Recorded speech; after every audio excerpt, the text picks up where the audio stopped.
forget my last tour in India during the Titanic campaign of '97 to reopen the Khyber Pass when we were ambushed by 8,000 crazed, godless savages who attacked without warning.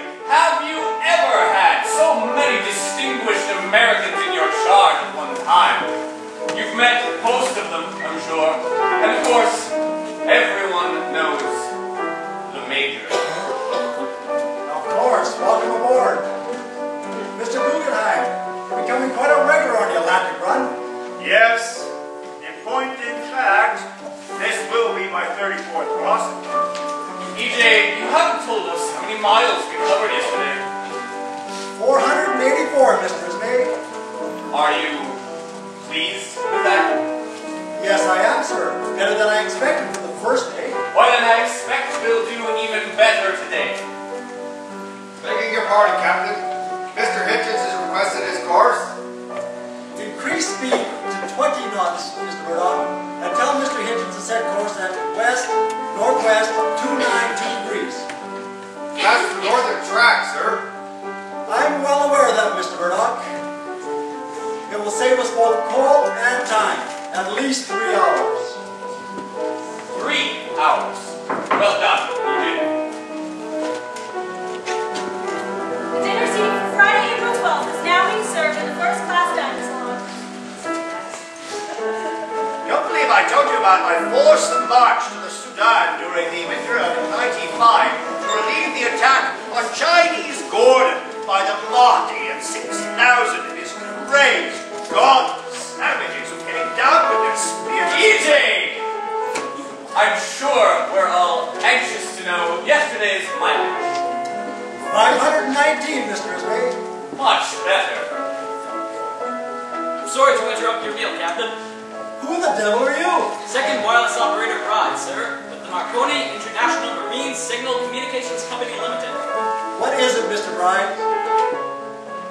Message, sir, for the furnace liner Rappahannock, 4 days at Halifax. She reports an iceberg. Thank you, Mr. Bride. I can read. Right. Me. Aye, aye, sir. The dinner seating for Saturday, April 13th is now being served in the first-class dining salon. But the proudest moment of my entire career came in Ord 2 under the command of Kitchener at Johannesburg, when we were ambushed by countless, godless, crazed savages who appeared out of nowhere. I understand this was your first trip to Europe. But not her last, Mrs. White. Was certainly not her last. And how did you find Paris, Mrs. Astor? Luckily, I didn't have to. Take me right where it was. Yes, Mr. Lightoller? We were warming up the bridge again and need orders concerning our present speed. Maintain 21 knots, Mr. Lightoller. Not, sir.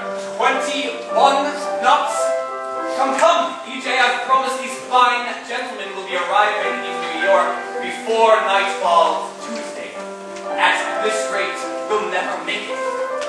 I'm afraid it's too soon for either of us to say, Mr. Ismay. I trust you'll excuse me. Please, should we continue the meal? Oh, must you leave us, Captain? Unfortunately, sir, my duty on the bridge, though not nearly so pleasant as sitting here with your attractive ladies, require my attention. Please excuse me.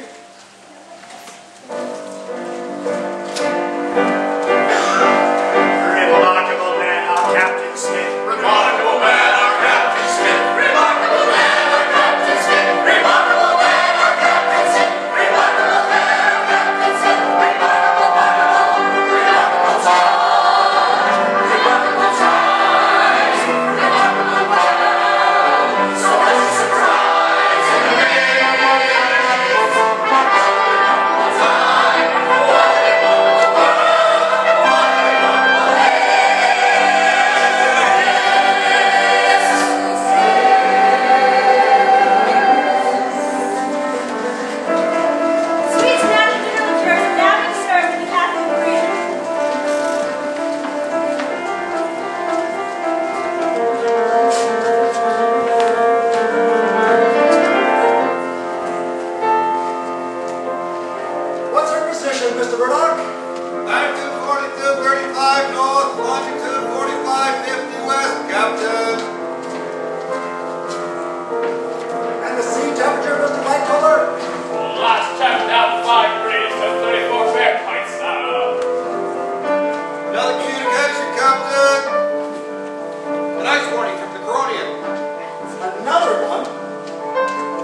is a large berth at 4150 north by 4952 west, Captain.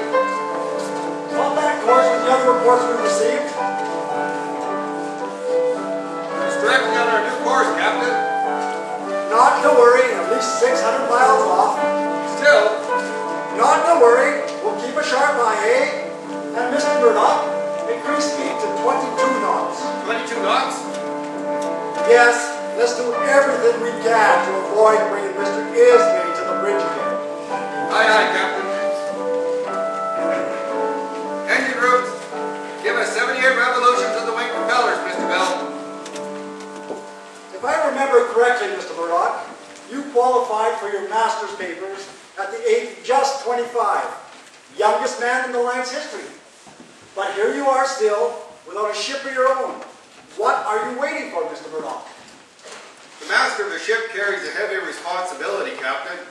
Every single minute, Mr. Murdoch. I'm just not certain I'm up to it, sir. A ship's master must be certain of everything, Mr. Murdoch, even when he's not. And I'm as certain of that as I am that this is my final crossing. Captain? After 43 years of service, I informed the line of my wish to retire. But they asked me to stay on to see them through the maiden voyage. My wife was disappointed, of course, but how can I refuse? Take over, Mr. Murdoch.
all the 60 shillings for a passage, huh? What do I need with all this fine cloth and electrical light? Well, Chip Darrell, I'm going to have fine cloth and electrical light and a whole lot more they get from America, including my own personal bathtub. I'm going to ride straight to the top, I am, just like Creed. I will be a proper person. People will look up to me. What a girl, that girl, a gal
In my father's day, they'd be lucky to get any heat at all. Tell me, are you satisfied with our present speed? I think so, sir. I don't mind telling you that I'm very disappointed. The sea is calm, the weather is fair. Why aren't we going faster? We're going 22 knots, Mr. Ismay. That's faster than any White Star ships ever met. Tell me straight, Andrews, you chaps at Harlem and Wolf built the Cunard ship, too. Was Titanic deliberately designed to run slower? I really must protest the implications. When your father ran the line, he put safety and comfort before speed. And our may get their passengers there a little faster, but White Star gives them a far better ride. It's a new world, Andrews. These days people demand speed above everything else. Americans would gladly lose their dinner over the rail if it meant arriving in New York a day sooner. Mr. Ismay, is there something you wanted, sir? EJ, I was wondering if you could now predict with any certainty our arrival in New York by Tuesday afternoon. I can only say it's possible. Possible. It is imperative, damn it!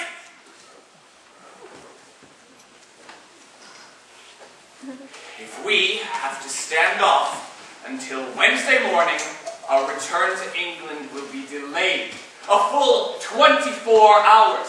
Titanic must be known as a 6-day ship, EJ. Even the bloody crowds can do it, and if two-bit tubs like the Deutschland and the Kaiser Wilhelm can turn around in a fortnight, then so by God shall we! I'm sure we'll do everything we can, Mr. Ismay. Splendid! That's all one can ask, isn't it?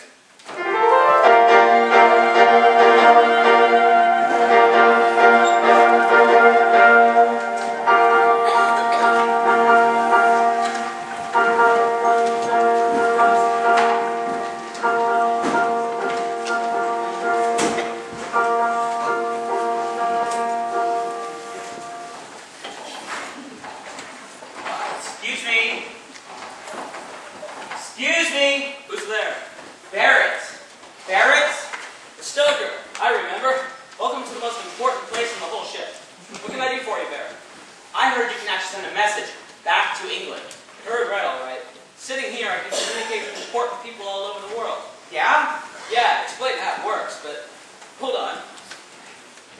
There's a message coming in. Iceberg warning. From the Baltic. That's your old ship. Yeah? Well, you can see I'm awful busy, Barrett, so what is it you want? Shouldn't the captain know about the iceberg then? Not to worry. I already sent them half a dozen warnings just like it. You ask me, they don't know what the bloody hell they're doing up there. Excuse my French. It's like we say in the telegraphy business. You can't be a radio operator and remain a Christian. So, how much would it cost me to send a message back to my girl in England? Sort of a romantic message? Very pretty. But, romantic or not, minimum rate's £2, 4 pence. 2 bloody quid? More than they pay me to America and back. Hold on. Maybe I could give you a professional discount. Yeah, what would that cost? Nothing. They'll never know the difference. Not very much. You've got to be a sort of romantic type person yourself. Not me. Romance and telegraphy don't mix, see? How can you communicate with only one person when you've got the entire world talking to you? I'll need her name and address. Darlene Watkins, Billsthorpe, Nottinghamshire. What's that you're doing? Darlene Watkins, Billsthorpe, Nottinghamshire. So, what's the rest of it? I don't know. Darlene's sort of funny, you see. She says if I won't take her seriously, she'll know someone who will. And I'm not due back for another 2 weeks yet, so I may as well come straight out with it. I'll be coming back to you, darling. The deal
sounds of home. And the night was alive with 1,000 voices fighting to be heard. And each and every one of them connected to me.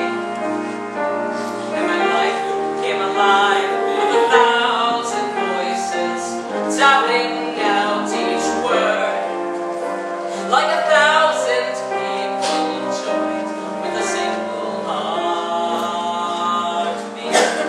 tapping out our dip, dip, da, dip, da, dip, dip, dip, da, dip, da, dip, dip, dip, da, dip, da.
And now to conclude our service, hymn number 27, God Lift Me Up.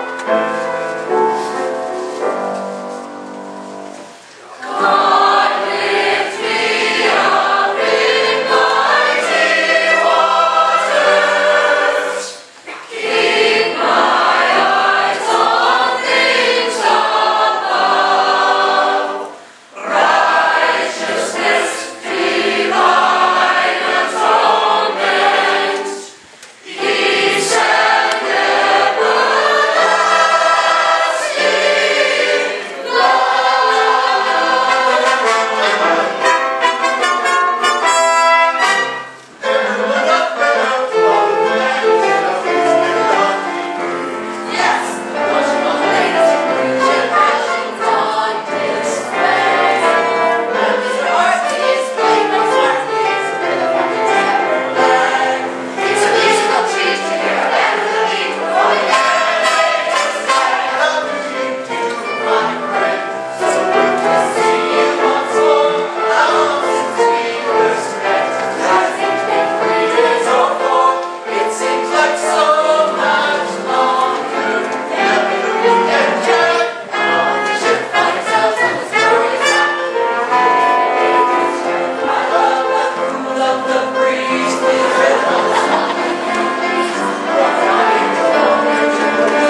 been up to? Afternoon dancing. That's It's what they call détensement. back home is what they call a crock. Language. Edgar. Come on, little lady, this is not where we belong. Oh, applesauce, Edgar. I have danced with the first class, Edgar. It was oh such a dream come true. That class isn't for our kind, Alice. That won't do. Haven't you noticed, Edgar? Nowadays, nobody's any better than anybody else. Take the Winders of Philadelphia. I stood right next to them, Edgar. They have this extremely handsome son, a Harvard man, and I tell you the God's honest truth. I let that man marry our Lucy in a second. Well, that is half the battle. You make fun all you want, but I want more to this life than Indianapolis, Indiana. Well, that's why I got you on the ship, Alice, to show you the world. I don't want to see the world. There's too many other places I'd rather see first.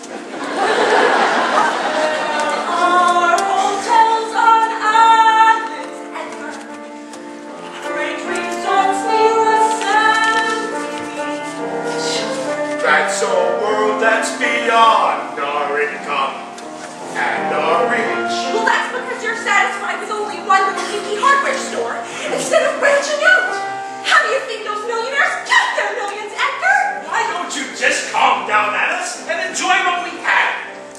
Please don't tell me never. I want this forever, ever. There's a new world around us, Edgar. Won't you ever give up that view? I want more than we've got now, Edgar. Why don't you? Oh, I don't know, Alice. Why don't you tell me what to do about it? I don't know. I think I'll go for a walk. I need to be alone for a while.